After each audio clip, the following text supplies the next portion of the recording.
446 میں آ کر شیعوں کی حکومت کو ختم کیا تغرل بیگ سلجوکی نے۔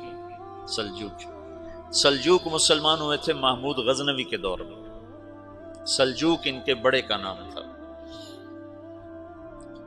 تو ایک دفعہ محمود غزنوی نے سلجوک سے پوچھا اگر مجھے تیری مدد کی ضرورت ہو تو کتنے آدمی پیش کر سکتے ہو؟ تو اس نے ایک تیر دیا، کہا یہ ایک تیر ہے میرا،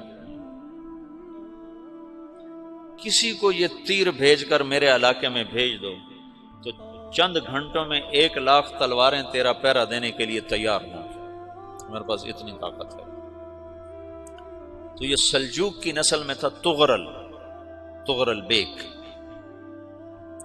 اللہ تعالیٰ نے جب عرب زوال کا شکار ہو گئے اور ضعف کا شکار ہو گئے، جیسے بڑھاپے کا کوئی علاج نہیں، جب قوموں پہ زوال آتا ہے تو اس کا بھی کوئی علاج نہیں، پھر اور قوم کو جگہ ملتی ہے۔ جیسے بڑھاپا ایک فرد پہ آتا ہے، ایسے بڑھاپا قوم پہ آتا ہے۔ قوم کا بڑھاپا جوانی میں نہیں لوٹ سکتا، جیسے فرد کا بڑھاپا جوانی کی طرف نہیں لوٹ سکتا، قوم کا بڑھاپا جوانی کی طرف نہیں لوٹ سکتا، کوئی علاج نہیں، نئی نسل کا آنا ہی علاج ہے۔ تو عرب دھل چکے تھے، 600 سال بہت ہوتے ہیں حکومت کو، اپنی صفات گم کر چکے تھے، اب نئے خون کی ضرورت تھی۔ تغرل بیگ پہلا شخص تھا جس نے آ کر اہل السنت والجماعت کو استحکام بخشا، شیعوں کی حکومت کو ختم کیا، بغداد سے، شام سے، ان سارے علاقوں سے۔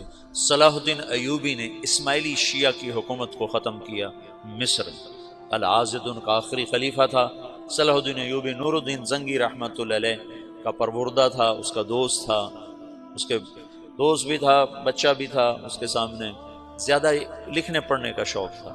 پھر اللہ تعالیٰ نے اس سے کام لیا اور اس کو مصر کا گورنر بنا کے بھیجا، مصر کی مدد کے لیے بھیجا، تو وہاں اس نے صلاح الدین ایوبی نے وہاں ختم کیا، تغرل بیگ نے یہاں ختم کیا۔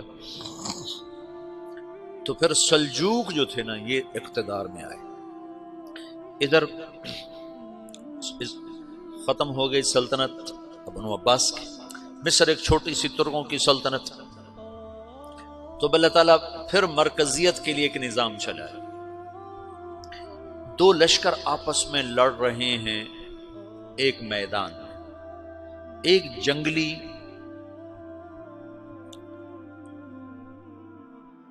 بدوؤں کا قافلہ، جنگل کے لوگ اپنے قبیلے کو لے کر، ایک جنگلی قبیلہ اپنے سردار کے ساتھ نقل مکانی کر رہا ہے ایک جگہ سے دوسری جگہ۔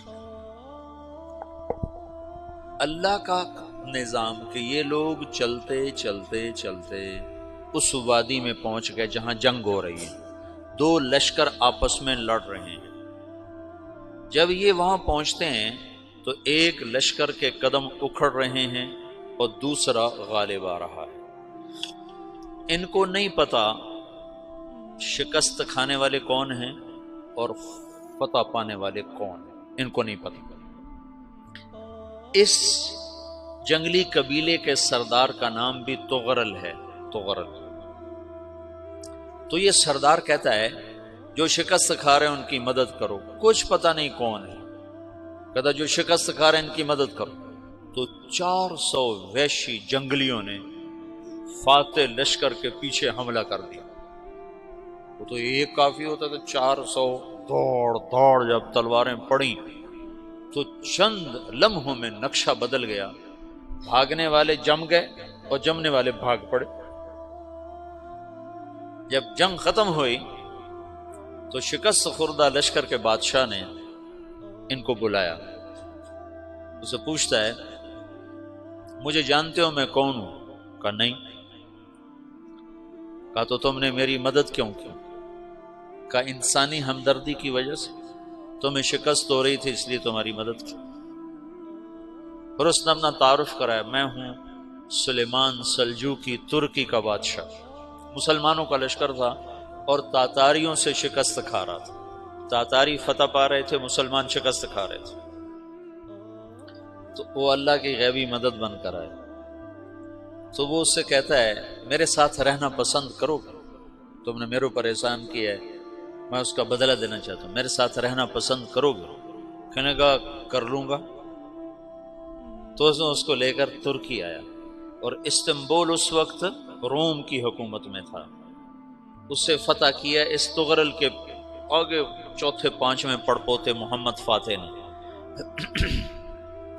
تو یہ استنبول ہے، یہ ترکی ہے، بیچ میں ایک چھوٹا سمندر ہے، یہاں ایک جاگیر ہے۔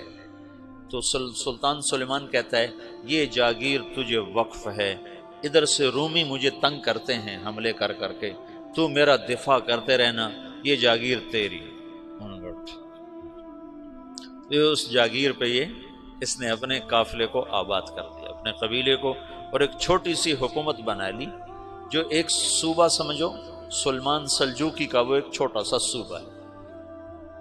وہاں جب یہ رہ پڑا تو پھر یہ ایک شیخ کے بیت ہوتا ہے، وہاں شیخ طریقت ہے، ان کے یہ بیت ہونے جاتا ہے، وہ اس کو رات اپنے پاس ٹھہراتا ہے، تو ایک کمرے میں ان کو ان کا خادم ٹھہراتا ہے۔ یہ جب کمرے میں جاتا ہے تو سامنے دیوار میں طاقچے پر قرآن پڑا ہوا ہے، تو یہ تغرل بیگ کہتا ہے یہ کیا ہے، یہ کیا ہے؟ تو وہ خادم کہتا ہے یہ کتاب اللہ ہے، قرآن ہے۔ اچھا، وہ اس کو وہاں چھوڑ کے باہر چلا جاتا ہے۔ وہ دیہاتی آدمی، جنگل کا رہنے والا، پہلی دفعہ زندگی میں قرآن دیکھا، وہ کہتا ہے یہ قرآن ہے، اللہ کی کتاب ہے، میں اللہ کی کتاب کے سامنے سو جاؤں، کتنی بے ادبی ہے۔ تو اس نے ایسے قرآن اٹھایا اور سر پہ رکھ لیا اور کھڑا ہو گیا، ساری رات قرآن سر پہ رکھ کے کھڑا رہا۔ رات کے پچھلے پہر اس کو خواب آیا،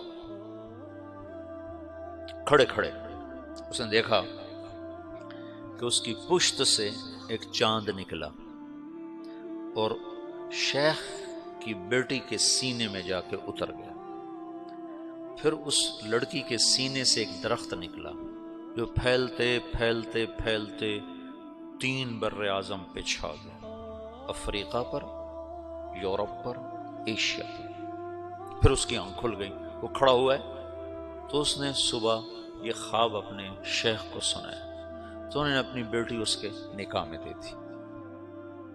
اس بیٹی سے ایک بچہ پیدا ہوا، تغرل بیگ نے اس کا نام رکھا عثمان، عثمانی ترک نام سنا ہوا، جو میں نے کل بتایا تھا کہ 1924 میں وہ خلافت ختم ہوئی، تو ایک بیٹا پیدا ہوا عثمان۔ عثمان نے پھر ایک نئی اسلامی حکومت کی بنیاد رکھی جو 1924 تک چلتی رہی، کوئی 800 سال یہ حکومت چلی۔ تو حکومت کا شیرازہ بکھرا، لیکن پھر جڑ جاتا تھا، اور وہ قرن اول والا جوڑ کبھی نہ پیدا ہوا، ٹکڑے بن گئے۔ ان ٹکڑوں میں اللہ لوگ پیدا کرتا رہا جو دعوت دیتے رہے، دعوت زندہ رہی۔ جو تربیت کا نظام تصوف کے ساتھ تھا، اب وہ تبلیغ کے ساتھ۔ 446 میں آ کر شیعوں کی حکومت کو ختم کیا تغرل بیگ سلجوقی۔